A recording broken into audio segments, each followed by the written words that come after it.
Hey everyone, welcome to our channel universal laws. आज इस video में हम एमपी लैंड रेवेन्यू कोड को स्टार्ट करने जा रहे हैं।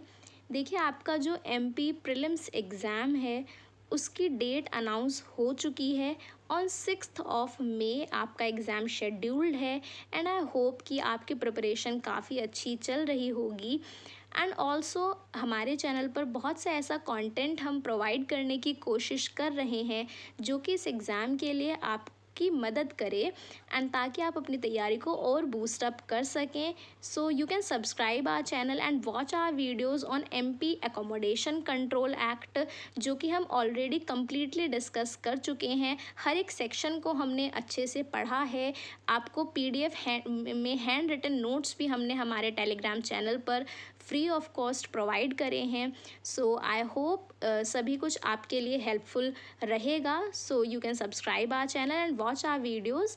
अब हम आज इस वीडियो में एमपी लैंड रेवेन्यू कोड को पढ़ेंगे, समझेंगे कि किस तरह के क्वेश्चंस आपके प्रीलिम्स एग्ज़ाम में पूछे जाते रहे हैं। देखिए, अगर इस एक्ट को आप देखें तो आपको लगेगा कि इतना बड़ा एक्ट है, 264 सेक्शंस हैं, क्या 5 नंबर के लिए हम इतने बड़े एक्ट को पढ़ें। लेकिन देखिए, ऐसा नहीं है कि पूरा का पूरा एक्ट आपको पढ़ना है।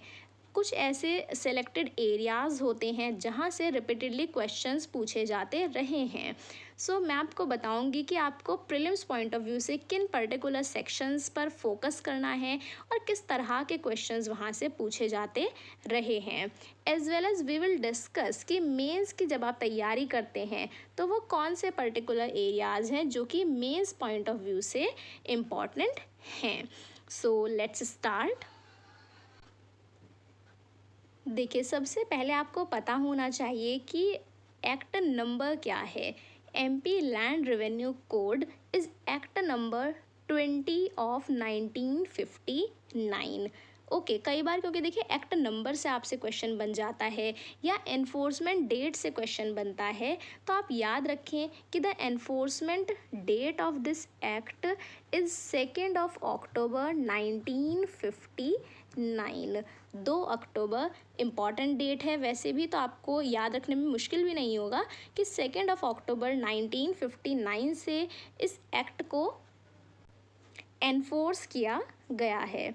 ओके, अब देखिए, साथ ही आपको पता होना चाहिए कि इस एक्ट को लाने के पीछे उद्देश्य क्या रहा, क्या ऑब्जेक्टिव है कि हमें ज़रूरत पड़ी कि हम एमपी लैंड रेवेन्यू कोड लेकर के आएँ, क्यों इसे बनाया गया।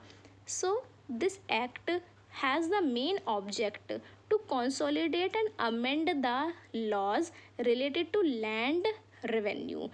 किसी भी भूमि का जो रेवेन्यू है उससे रिलेटेड जो भी लॉज पहले एग्जिस्टेंस में थे, उन सभी लॉज में कुछ ना कुछ कमी रही होगी। सो उस कमी को ख़त्म करने के लिए अमेंड किया जाए उन लॉज को। देखिए, जैसे जैसे समय बदलता है तो ज़रूरत होती है कि लॉज में कुछ चेंजेस लाए जाएं।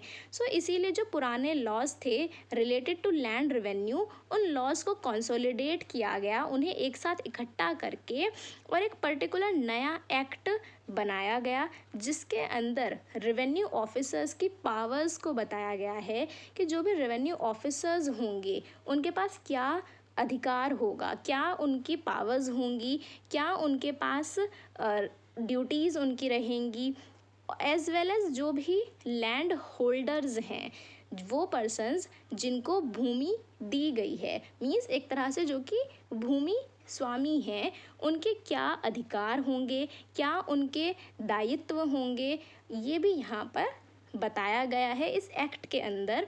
And also other matters related to land से रिलेटेड अन्य जो भी मैटर्स हैं। किस तरह के अन्य मैटर्स, जैसे कि किसी भी पर्टिकुलर लैंड का मैप बनाया जाएगा या लैंड रिकॉर्ड्स बनाए जाएंगे।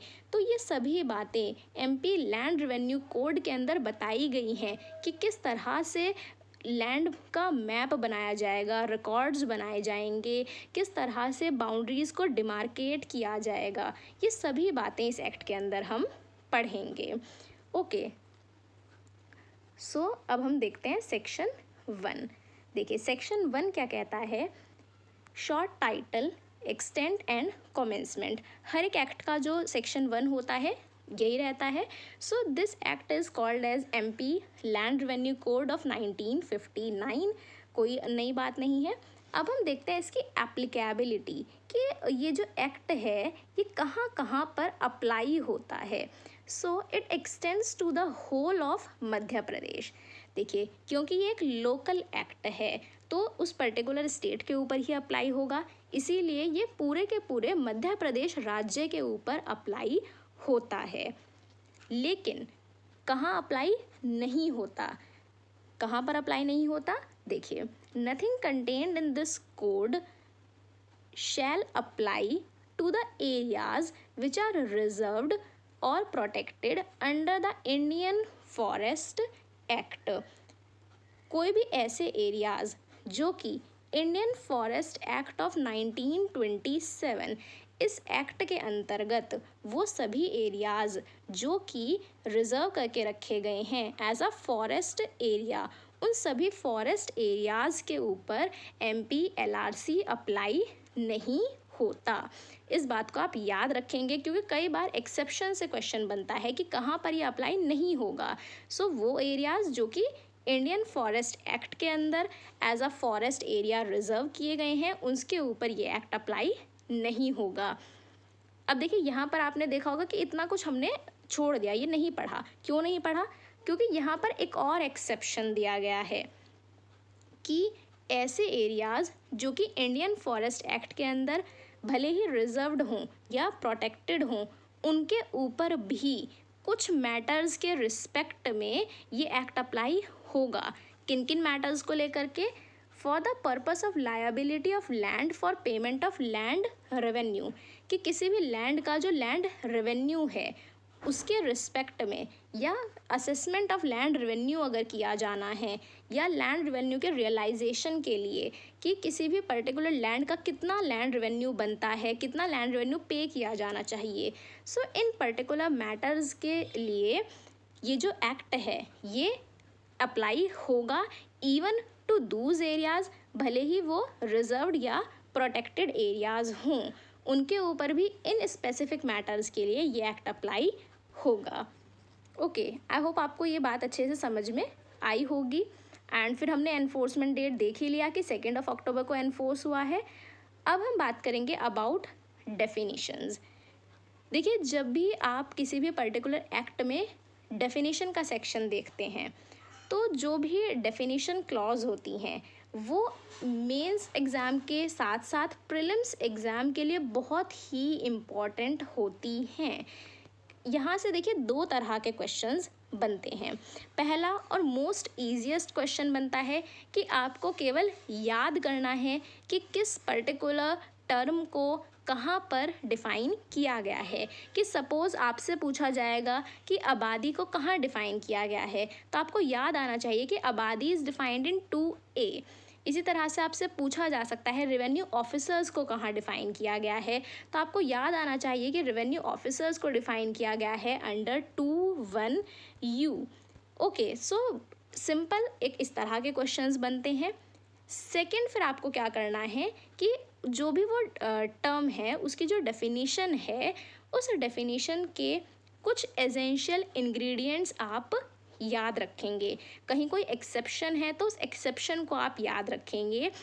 एंड देखिए, इस एक्ट के अंदर 2018 में अमेंडमेंट हुआ है, उससे कुछ डेफिनेशंस ऐड हुई हैं, तो उन डेफिनेशंस पर आप स्पेशली फोकस करेंगे जो भी बाद में ऐड हुई हैं, क्योंकि अमेंडमेंट से जो चीज़ें इंसर्ट होती हैं या सब्स्टिट्यूट होती हैं तो वहाँ से काफ़ी चांसेस होते हैं कि क्वेश्चंस बनते हैं। ओके, तो सबसे पहले हम देखेंगे 2(1)A, दैट इज़ आबादी। देखिए, आबादी का क्या मतलब है? आबादी का मतलब है कोई भी ऐसा एरिया जो कि किसी विलेज के अंदर रिजर्व करके रखा गया है for the inhabitants of the village. किसी भी गांव के अंदर किसी पर्टिकुलर एरिया को रिजर्व करके रखा गया कि ये ऐसा एरिया है जहाँ पर इस गांव के जो लोग हैं वही यहाँ पर रहेंगे, उनके लिए ये आबादी का क्षेत्र है और इसे गांव स्थान के नाम से भी जाना जा सकता है या ग्राम स्थल के नाम से भी जाना जा सकता है। तो ऐसा एरिया क्या कहलाता है? आबादी। देखिए आबादी को जब आप हिंदी में भी देखेंगे तो भी ये वर्ड ऐसा नहीं है कि आपने कभी सुना ही नहीं होगा। आबादी एक ऐसा वर्ड है जो कि आप अपनी नॉर्मल मतलब सुनते रहते हैं। तो आबादी का मतलब है एक ऐसा क्षेत्र जो कि किसी विलेज में है। ये बात याद रखेंगे कि किसी गांव के एरिया के लिए ही ये टर्म यूज़ हो रही है कि किसी गांव के अंदर अगर कोई ऐसा क्षेत्र है जो कि उस गांव के निवासियों के लिए ही है, कि जो भी वहाँ के लोग हैं वही केवल उस गांव के अंदर रहेंगे, उस पर्टिकुलर एरिया के अंदर रहेंगे। So that is called as आबादी। और ऑल्सो गांव स्थान भी कहा जा सकता है, गांव स्थल भी इसके अंदर ही इंक्लूडेड हैं। Next we come to the definition of agriculture. देखिए एग्रीकल्चर का क्या मतलब है। अब सिंपल लैंग्वेज में देखें तो एग्रीकल्चर मतलब खेती, खेती या कृषि। लेकिन यहाँ पर कुछ आपको पॉइंट्स दिए गए हैं कि ये चीज़ें भी एग्रीकल्चर के अंदर इंक्लूडेड हैं। तो यहाँ से जो क्वेश्चन बनता है वह आपको ऑप्शंस दिए जाएंगे कि क्या ये पर्टिकुलर चीज़ एग्रीकल्चर के अंदर इंक्लूडेड है या नहीं है। तो आपको याद रखना है कि एग्रीकल्चर में क्या क्या इंक्लूडेड है। देखिए क्या क्या इंक्लूडेड है। कोई भी एनुअल या पीरियोडिकल क्रॉप्स अगर ग्रो की जा रही हैं। पीरियोडिकल क्रॉप्स मतलब कुछ ऐसे जो हैं क्रॉप होती हैं जो कि एक पर्टिकुलर समय में ही उगाई जाती हैं। ठीक है, कि कोई ऐसी फसल है जो कि इस जुलाई के मंथ में उगाई जा रही है या अक्टूबर में उगाई जाती है। तो कोई ऐसी पीरियोडिकल क्रॉप्स जो कि किसी पर्टिकुलर टाइम पीरियड में ही स्पेसिफिकली ग्रो की जाती हैं, ओके, वो एग्रीकल्चर का पार्ट है। Also it includes growing of पान एंड सिंघाड़ा। पान और सिंघाड़ा ग्रो करना भी एग्रीकल्चर के अंदर ही इंक्लूडेड है। Second is horticulture. हॉर्टिकल्चर इसके अंदर आता है। या फिर प्लांटिंग और अपकीप ऑफ ऑर्चर्ड्स, कुछ ऐसे पेड़ उगाना जो कि एक तरह से फूल उसके ऊपर आते हैं या फ्लावर्स वाले जो पेड़ होते हैं वो उगाना भी इसी के अंदर इंक्लूडेड है, एग्रीकल्चर का ही पार्ट है। या reserving of land for fodder, grazing और थैचिंग ऑफ ग्रास। कोई ऐसे पर्टिकुलर लैंड को रिजर्व करके रखा गया है कि वहाँ पर जो भी पर्टिकुलर एनिमल्स हैं, भेड़ बकरियां हैं, उनको चराया जाएगा। उनके ग्रेजिंग के लिए अगर किसी लैंड को रिजर्व करके रखा गया है, that is also included in a part of agriculture. And देखिए यहाँ पर ये फिफ्थ जो पॉइंट है ये बाद में इंसर्ट हुआ कि use of land for poultry, fisheries, animal husbandry in any area which is situated more than 5 kilometers away from the periphery of urban areas। देखिए समझिए ये कोई अर्बन एरिया है, ठीक है, ये कोई अर्बन एरिया है। अब इस अर्बन एरिया से 5 किलोमीटर की दूरी पर, ठीक है, क्या देखेंगे कि इससे एरिया से 5 किलोमीटर की दूरी पर अगर कोई ऐसा लैंड है जिस लैंड को यूज़ किया जा रहा है पोल्ट्री के लिए, यानी पशुपालन के लिए, या फिर फिशरीज़ के लिए, मतलब मछली पालन वहाँ पर किया जा रहा है, पशुपालन किया जा रहा है, तो that area is also included in the definition of agriculture. जबकि अगर आप अपना नॉर्मली सोचेंगे तो आपको लगेगा कि agriculture is a different thing और इस तरह से एनिमल हस्बेंड्री करना या मछलियों का पालन करना that is a different thing. लेकिन याद रखेंगे कि पोल्ट्री, फिशरीज़, एनिमल हस्बेंड्री भी एग्रीकल्चर में इंक्लूड यहाँ पर की गई हैं। बट यहाँ पर प्रोवाइडेड कि जो भी वो एरिया है वो अर्बन एरिया से 5 किलोमीटर की दूरी पर होना चाहिए। Okay, next we come to the definition under 2(1)(c) that is agricultural year. Agricultural year का क्या मतलब है। जैसा देखिए यहाँ पर लिखा है कि स्टेट गवर्नमेंट नोटिफाई करेगी कि ये एक पर्टिकुलर डेट है और इस डेट से एग्रीकल्चर ईयर शुरू होगा। तो यहाँ से क्वेश्चन आपसे बन सकता है regarding that particular date. So that is 1 July. आप याद रखेंगे कि एग्रीकल्चर ईयर यानी कृषि वर्ष शुरू होता है 1 जुलाई से। Next is 2(1)(d) that is board. Board का मतलब है एक बोर्ड ऑफ रेवेन्यू जो कि सेक्शन 3 में हम पढ़ेंगे। सेक्शन 3 आप केवल याद रखना है आपको कि board of revenue in section 3। Now we come to 2(1)(e) that is bona fide agriculturalist. देखिए कई बार क्या होता है कि जो पर्टिकुलर टर्म है उसकी अगर आप बेसिक मीनिंग देखें तो उसी से आपको क्लियर हो जाता है कि क्या कहना चाह रहे हैं कि बोनाफाइड एग्रीकल्चरलिस्ट। बोनाफाइड मतलब in good faith, and agriculturalist मतलब कोई ऐसा पर्सन जो कि एग्रीकल्चर में इन्वॉल्व्ड है। सो बोनाफाइड एग्रीकल्चरलिस्ट का मतलब है कोई ऐसा व्यक्ति जो कि अपने लैंड को पर्सनली कल्टीवेट कर रहा है। पर्सनली किस तरह से, मतलब वो खुद उसके ऊपर खेती कर रहा है, या फिर हु इज़ रीजनेबली एक्सपेक्टेड कि हमें इस बात की एक्सपेक्टेशन है कि जो भी उसके पास लैंड है वो उस लैंड में खुद ही खेती करेगा, पर्सनली ही उसे कल्टीवेट करेगा। So that person is called as a bona fide agriculturalist. Next we come to 21F, that is cooperative society. यहाँ से कभी ऐसा क्वेश्चन नहीं पूछा गया, बस आप याद रखेंगे कि cooperative society is defined in 21F। Then we come to F1, that is development plan. इसको भी आप केवल ये याद रखेंगे कि 2018 में यहाँ पर सब्स्टिट्यूशन किया गया है। Next is 21G, that is government forest. Government forest का मतलब है कोई भी ऐसा एरिया जो कि प्रोटेक्टेड है under the Indian forest act. Next is 21H, that is government lessee. देखिए गवर्नमेंट लेसी का क्या मतलब है। गवर्नमेंट लेसी का मतलब है कोई भी ऐसा पर्सन जिसको स्टेट गवर्नमेंट के द्वारा कोई लैंड एज अ लीज दिया गया है। ओके, एंड यहाँ पर आपको कंबाइंड रीडिंग करनी है विद सेक्शन 181। सो अपने बेयर एक्ट में हाईलाइट करें कि section 181 and 21H, these are to be read together. Okay, next is 21I, that is holding. अब देखिए जो होल्डिंग की डेफिनेशन है यहाँ पर भी 2018 में सब्स्टिट्यूशन किया गया। होल्डिंग का मतलब है a parcel of land which is separately assessed to land revenue. कोई भी ऐसा लैंड का पार्सल मतलब कोई ऐसा हिस्सा जिसको सेपरेटली असेस किया गया है फॉर लैंड रेवेन्यू। असेस करना मतलब उसका डिसाइड करना, लैंड रेवेन्यू को डिसाइड करना, that is the assessment of land revenue. तो कोई भी ऐसा लैंड का हिस्सा जिसको सेपरेटली लैंड रेवेन्यू को असेस किया जाता है कि इस पर्टिकुलर भूमि का जो रेवेन्यू होगा वो इतना होगा, इस तरह से डिसाइड किया जा रहा है। So that particular area, that separate area of land is called as a holding. Next we come to 21J, that is improvement. अब देखिए इम्प्रूवमेंट की जो डेफिनेशन है ये आपकी इम्पॉर्टेंट है for mains as well as for prelims, both, दोनों के लिए ही ये डेफिनेशन इम्पॉर्टेंट है।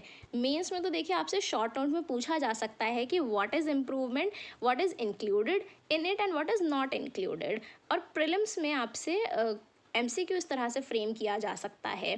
देखिए अभी देखेंगे किस तरह से MCQ बनता है। सो पहले हम देखते हैं इम्प्रूवमेंट का क्या मीनिंग है। जनरली देखिए इम्प्रूवमेंट का मतलब क्या है, सुधार। सुधार मतलब किसी चीज़ में इम्प्रूव करना है, मतलब उसको पहले से बेहतर बनाना।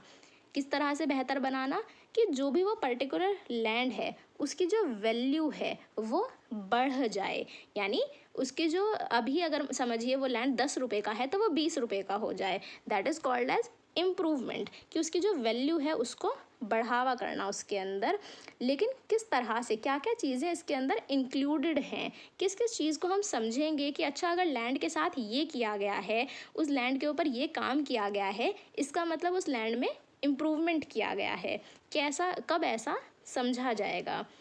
सो फर्स्ट थिंग इज़ अगर कोई ऐसा टैंक, वेल, वाटर चैनल कोई बनाया जा रहा है जिसको हम स्टोरेज के लिए यूज़ कर रहे हैं फॉर वाटर, कि हमें एग्रीकल्चरल पर्पस के लिए पानी चाहिए। देखिए खेत में पानी लगाने के लिए हमें पानी चाहिए, तो इसीलिए अगर उस पर्टिकुलर खेत के ऊपर, उस लैंड के ऊपर अगर कोई भी टैंक बनाया जाता है, कोई कुआं बनाया जाता है या वाटर चैनल कोई बनाया जाता है, so that is included in improvement.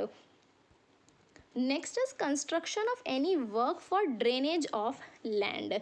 देखिए उस लैंड के ऊपर अगर कुछ ऐसा हमने कंस्ट्रक्शन किया जिसकी वजह से जो पानी है वो ऐसा ना हो कि बहुत ज़्यादा पानी इकट्ठा हुआ जा रहा है लैंड के ऊपर और मिट्टी भी उस पानी के साथ बह रही है, या फिर अगर ऐसा हमें लगता है कि हो सकता है बाढ़ वाला एरिया है कि वहाँ पर अगर कभी बाढ़ आ जाती है तो जो मिट्टी है वो उस पानी के साथ बह जाएगी। इस चीज़ को रोकने के लिए, इस बात को प्रिवेंट करने के लिए अगर कुछ भी ऐसा कंस्ट्रक्शन किया जाता है, that is also included in the definition of improvement. Third is plantation of trees. अगर किसी लैंड के ऊपर पेड़ उगाए जा रहे हैं, that is also included in improvement. Next is erection of any buildings. अगर कोई इस तरह की बिल्डिंग बनाई जाती है elsewhere than in abadi or in urban area for the profitable use or occupation of holding.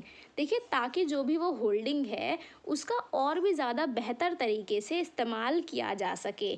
अगर हमने कुछ ऐसा उस होल्डिंग के साथ किया है ताकि हम उसे और भी बेटर वे में यूज़ कर सके, that is also included in improvement. Next is renewal और reconstruction of any of the foregoing works. जो भी हमने 1 से लेकर के 4 तक के पॉइंट्स पढ़े, ये जो भी पॉइंट्स हैं इन्हीं को अगर रिन्यू किया जा रहा है या रिकन्स्ट्रक्शन किया जाता है कि सपोज़ पहले से ही वहाँ पर कोई वाटर टैंक बना हुआ था लेकिन अब हम उस वाटर टैंक को रिकन्स्ट्रक्ट कर रहे हैं, उसका टूटी फूटी हालत में वो था, अब हम रिन्यू उसे करके नया बनवा रहे हैं। So that is also included in improvement. Now what is not included. यहाँ से देखिए क्वेश्चन बनने के चांसेस होते हैं कि क्या इंक्लूडेड नहीं है। तो पहली बात आपको याद रखनी है कि अगर कोई भी वेल, वाटर चैनल या कोई इस तरह का एम्बैंकमेंट बनाया जा रहा है for only temporary purposes, keyword यहाँ पर यही है कि टेम्पररी, मतलब टेम्परेरीली हमने वो बनाया कि कुछ समय के लिए हमें ज़रूरत थी वहाँ पर पानी की, इसलिए हमने वहाँ पर एक तालाब टाइप बना दिया लेकिन बाद में हमने उसे हटा दिया। सो दैट टेम्पररी वेल और temporary water channel is not included in improvement. And second point is कोई भी अगर ऐसा काम किया जाता है जिसकी वजह से जो भी वो होल्डिंग है उसकी वैल्यू डिमिनिश हो जाती है, मीन्स कम हो जाती है, so that is also not included in holding, क्योंकि कम वैल्यू कम हो गई है, जबकि इम्प्रूवमेंट का मतलब है वैल्यू का बढ़ना। ओके तो अगर यहाँ पर 2 बातें याद रखेंगे, temporary water channel is not included and second is अगर किसी कार्य से उसकी जो वैल्यू है वो कम हो रही है, so that is not improvement. Next 2(1)(k) that is land. यहाँ से एज सच कुछ इंपॉर्टेंट क्वेश्चन नहीं बनता, फिर भी एक बार पढ़ लेंगे। 2(1)(l) that is landless person. Landless person का मतलब है कोई ऐसा पर्सन जो कि बोनाफाइड एग्रीकल्चरलिस्ट है, यानी कि जो कि खुद से कल्टीवेट कर रहा है। अभी हमने बोनाफाइड एग्रीकल्चरलिस्ट की डेफिनेशन पढ़ी थी। ओके सो जो कि इंडिविजुअली कल्टीवेट कर रहा है या अपनी फैमिली के साथ मिलकर के अपने लैंड को कल्टीवेट कर रहा है, लेकिन उसके पास सफिशिएंट लैंड अगर नहीं है, so that person is called as a landless person. Now we come to 2(1)(m) that is land records. देखिए लैंड रिकॉर्ड्स के बारे में यहाँ पर केवल ये कहा गया है कि लैंड रिकॉर्ड का मतलब है कोई ऐसे रिकॉर्ड्स जो कि under the provision of this code maintain किए जा रहे हैं। अब वो कौन से ऐसे प्रोविजंस हैं या वो कौन से सेक्शंस हैं जहाँ पर हम लैंड रिकॉर्ड्स के बारे में पढ़ते हैं। सो याद रखेंगे सेक्शन 104 टू सेक्शन 123, इन पर्टिकुलर सेक्शंस में हम लैंड रिकॉर्ड्स के बारे में पढ़ते हैं। Next is 2(1)(m)(1) that is land revenue. Land revenue की जो डेफिनेशन है ये 2018 में ही इंसर्ट की गई है, इसीलिए बहुत इम्पॉर्टेंट ये हो जाती है। ओके सो लैंड रेवेन्यू का क्या मतलब है। लैंड रेवेन्यू का मतलब है, देखिए सिंपल मीनिंग से समझ आ रहा है कि कोई भी रेवेन्यू जो कि उस लैंड के रिस्पेक्ट में हमें पे करना पड़ रहा है। देखिए हमारे पास क्योंकि जो ज़मीन है वो किसकी है, स्टेट गवर्नमेंट से हमें वो मिली है, इसीलिए उस लैंड के रिस्पेक्ट में जो भी हम मनी पे करेंगे to the state government that is called as land revenue. Next is 2(1)(n), यहाँ से कुछ इंपॉर्टेंट का भी क्वेश्चन नहीं बना है, मैंग्रोव यहाँ से भी नहीं बना। So now we come to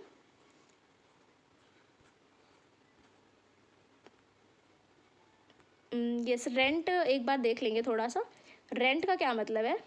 so rent means what ever is paid it payable in money और इन काइंड।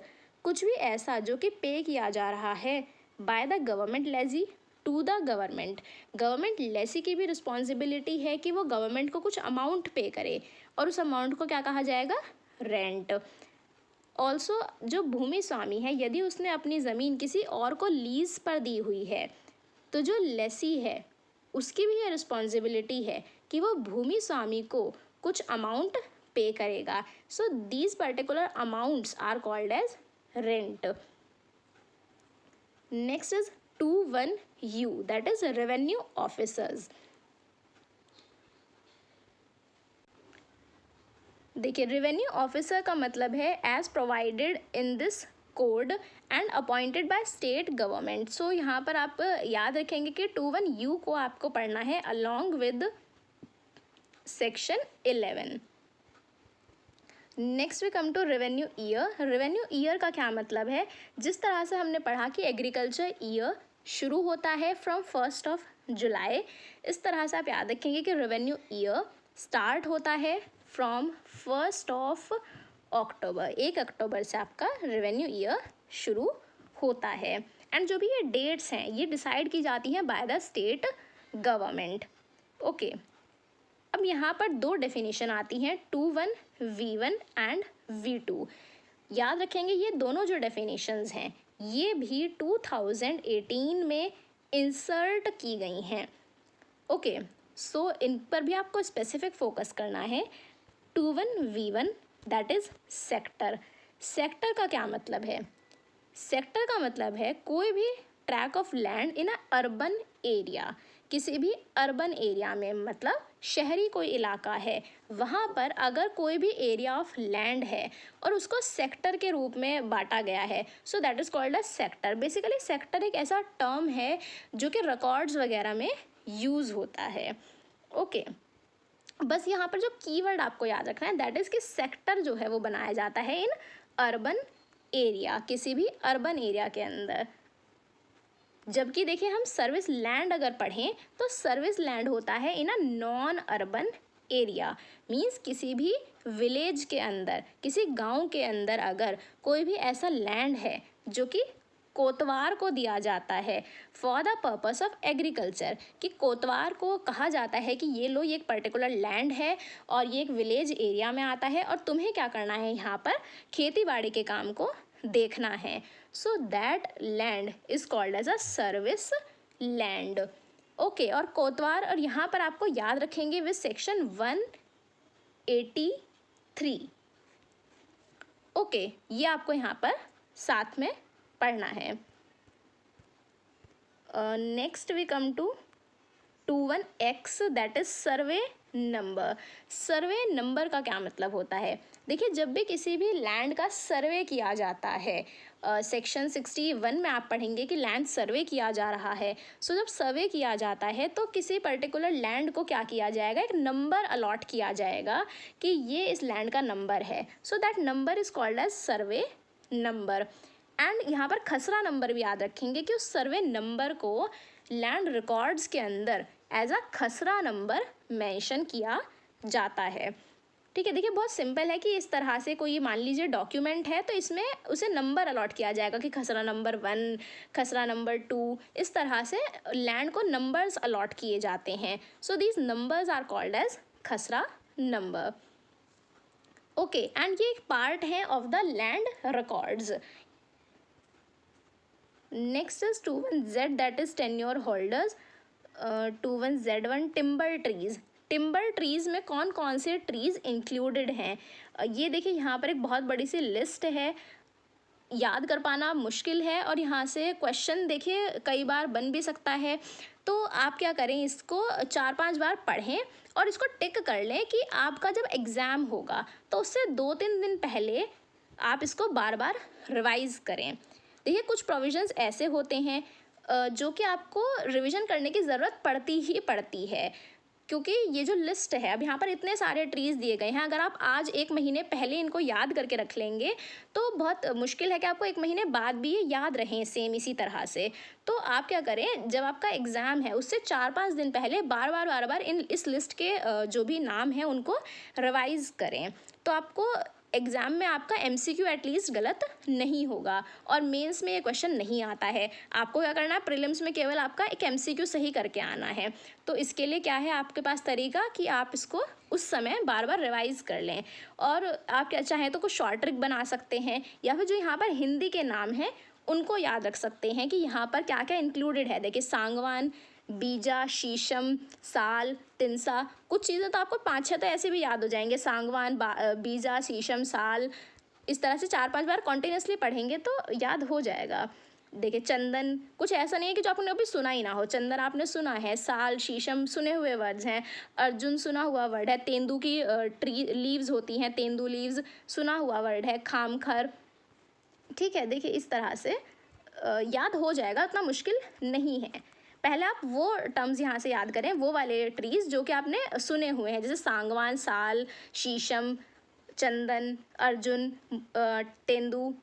ठीक है, now we come to 21Z2, that is to cultivate personally.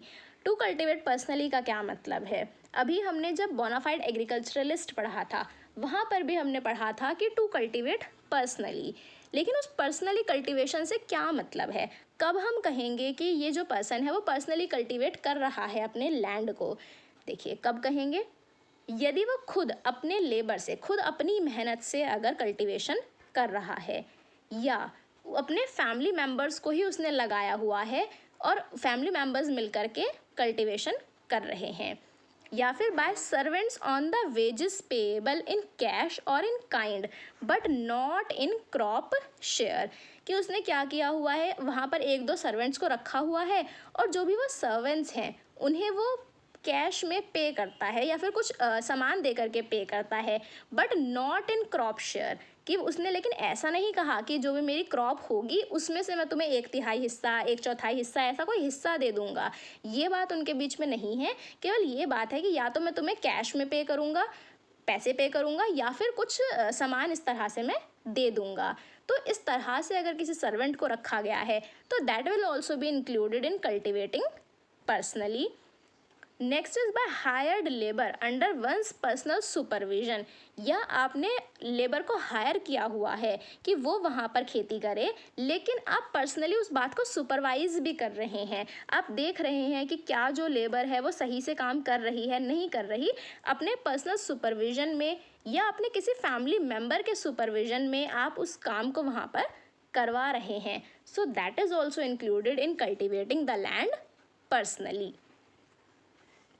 Next we come to Z3, that is unoccupied land.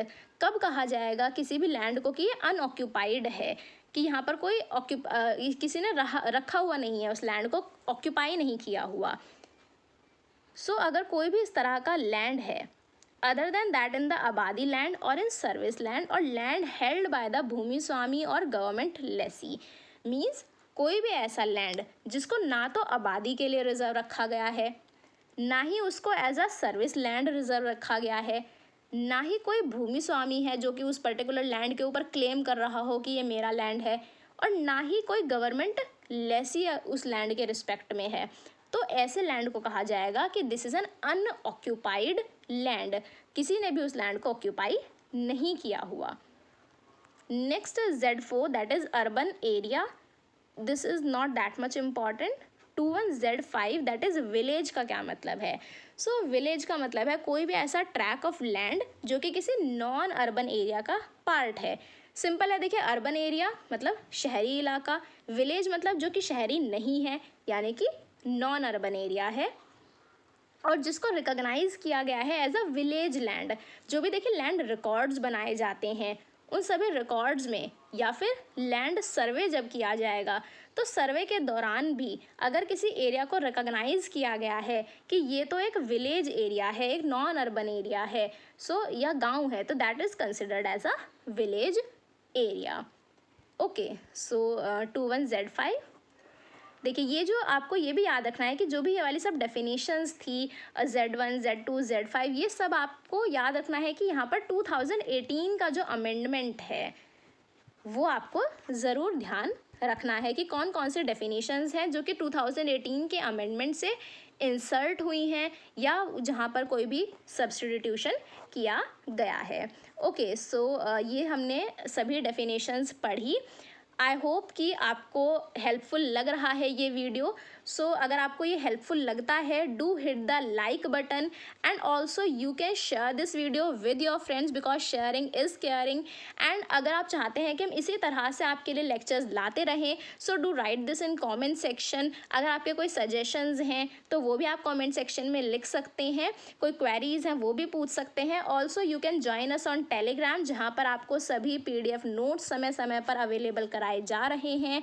And also you can subscribe our channel for more such videos. Thank you. Stay tuned with us. Thank you.